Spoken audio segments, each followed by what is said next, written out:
मत भूलो कि तुम मुसलमान हो। बस लोगों को छलावा देते रहो कि तुम मुसलमान नहीं हो, वरना मारे जाओगे। राह चलते ख्याल रखो कि कहीं तुम्हारी कमीज से मुसलमान होने की बू तो नहीं आ रही। ख्याल रखो किसी से बहस करते हुए, कुछ बोलते हुए, कुछ करते हुए, यहाँ तक कि हंसते और रोते हुए भी कि कहीं तुम मुसलमान तो नहीं लग रहे हो, वरना मारे जाओगे। ये बात हमेशा याद रखो कि तुम एक मुसलमान हो और तुम मरोगे नहीं, एक दिन मारे जाओगे।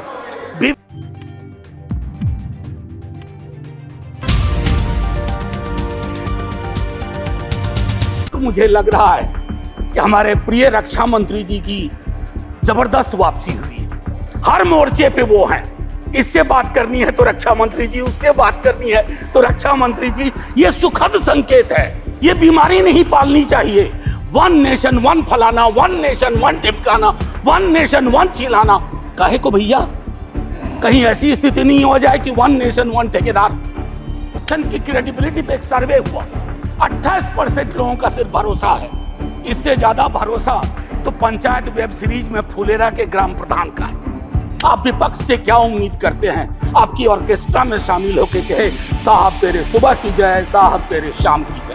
अगर आपने ईमानदारी से एनटीए का मूल्यांकन किया होता, आपने क्लीन चिट पहले दिन ना दी होती हड़बड़ी में, आज ये नतीजे ना हो। मैं हाथ जोड़ के विनती करता हूं, जितनी गालियां मुझको देनी है अपने भाषण में दे लीजिएगा, खूब दीजिए गाली। आदी हो गए हम गाली सुनने के, फिर सुन लेंगे आपसे गाली। ये तरीका नहीं है साहब, लीडर ऑफ द हाउस ऐसे चलेगा। अचानक मुझे लग रहा है कि हमारे प्रिय रक्षा मंत्री जी की जबरदस्त वापसी हुई है। हर मोर्चे पे वो हैं। इससे बात करनी है तो रक्षा मंत्री जी, उससे बात करनी है तो रक्षा मंत्री जी। ये सुखद संकेत है, ये सुखद संकेत है इस लोकतंत्र के लिए।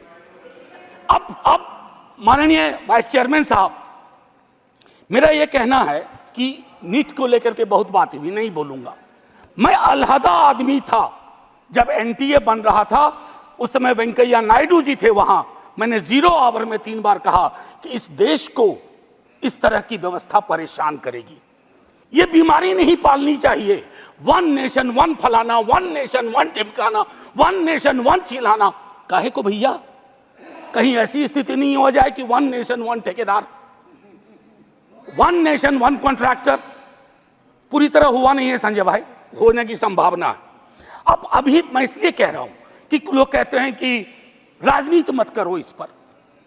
मैं पूछना चाहूं कि लोगों की पीड़ा परेशानी, 25-30 लाख युवाओं के सपने तहस नहस हो जाएं, आप विपक्ष से क्या उम्मीद करते हैं? आपकी ऑर्केस्ट्रा में शामिल होकर कहे साहब तेरे सुबह की जय, साहब तेरे शाम की जय।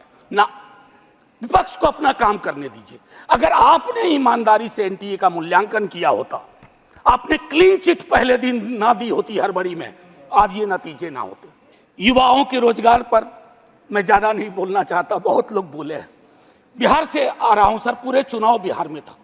बिहार में हमें भले सीट कम आई हो, लेकिन बिहार के युवा से किसी भी जाति का हो, पूछिए नौकरी मतलब तेजस्वी। हमने मयार बदला, वहां चिंतन बदल दी, धारा बदल दी।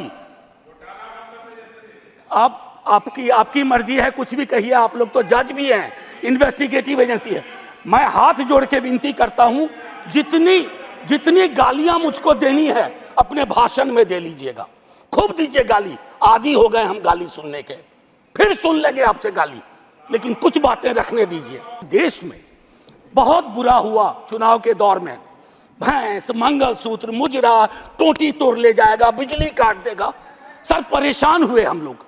मैं चुनाव देख रहा था बैकरूम से, कंप्लेन कर रहा था इलेक्शन कमीशन को, जिसको दाद दी गई है अभिभाषण में। सर कंप्लेन फर्स्ट फेज में किया, परसों मेल आता है, परसों डे फॉर यस्टरडे, अपना नाम, पता, असेंबली नंबर, मोबाइल नंबर भेजिए। अब किस बात का भैया? अब किस बात का? ये व्यवस्थाएं हैं। इलेक्शन कमीशन की क्रेडिबिलिटी पे एक सर्वे हुआ, 28% लोगों का सिर्फ भरोसा है। इससे ज्यादा भरोसा तो पंचायत वेब सीरीज में फुलेरा के ग्राम प्रधान का है। हम बचपने से बीजेपी को मैं फॉलो कर रहा हूं, सारी पार्टीज को करता हूं, बीजेपी को भी कर रहा हूं। बीजेपी का संकल्प पत्र हुआ करता था, इस बार वो हो गया था मोदी जी की गारंटी। इस डेमोक्रेटाइजेशन का जो मैंडेट है, इससे आपको बहुत बड़ा फायदा है। व्यक्ति के समक्ष कोई भी दल समर्पित ना हो जाए, ये मैं समझता हूं उपलब्धि आप लोगों की भी है जी।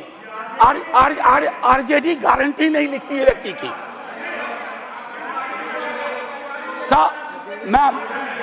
Ma'am protect me, I need your protection. Ma'am chairperson, I have 15 minutes. आप Would you care to sit down, sir? आप जरा बीच में मत बोलिए। ये तरीका नहीं है sir, leader of the house ऐसे चलेगा? आप बीच में मत बोलिए प्लीज। मैम कभी किसी को टोका टोकी नहीं करता हूं, सच चुभने लगता है सर। मैं फिफ्थ पैरा दिखाना चाहता हूं, प्रेसिडेंट के एड्रेस का फिफ्थ पैरा। इसमें कहते हैं ग्रोथ स्टोरी, अच्छा लगता है सुन के। What kind of growth? कैसी प्रगति, कैसा विकास? Joblessness, hopelessness, फेसलेसनेस। और आप चाहते हैं कि उस इकोनॉमिक प्रॉस्पेरिटी के पक्ष में हम ताली बजाएं। मैम मेरी ये किताब कॉन्स्टिट्यूशन संभवतः सबसे पहले मैंने ही दिखाना शुरू किया था। निर्मला जी नहीं है हमारी फाइनेंस मिनिस्टर, हर बजट के बाद में आर्टिकल 39 पढ़ता था। कॉन्सेंट्रेशन ऑफ वेल्थ, कोई ब्लूप्रिंट है कि आय की जो असमानता है इस देश को लील रही है, ताली बजा रहे हैं। 5 करोड़ पूंजीपति तरक्की कर रहे हैं, उसको देश की तरक्की मान रहे हैं। कभी उस युवा से पूछिए वो देश की तरक्की को कैसे देख रहा है, ऐसा जवाब देगा कि मुश्किल पड़ेगा हैंडल करना।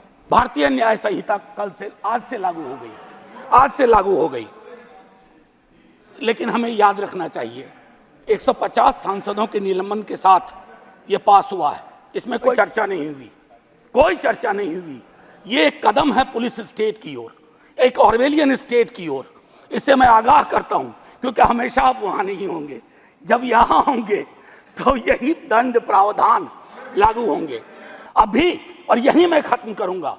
ये पूरे देश का चित्रण है, ये हम सब के लिए आईना है, वरना मारे जाओगे। रघुवीर सहाय को याद करते हुए एक युवा कवि अदनान नाम के लिखा है, मत भूलो कि तुम मुसलमान हो।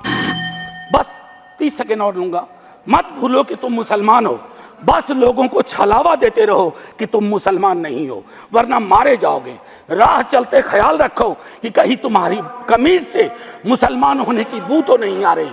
ख्याल रखो किसी से बहस करते हुए, कुछ बोलते हुए, कुछ करते हुए, यहां तक कि हंसते और रोते हुए भी कि कहीं तुम मुसलमान तो नहीं लग रहे हो, वरना मारे जाओगे।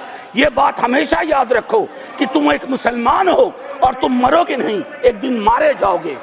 विवेकहीनता, तर्कहीनता के समाज को ध्वस्त करिए। आइए हिंदुस्तान बनाएं, वो हिंदुस्तान जहां कोई फर्क ना हो, गले लग सकें।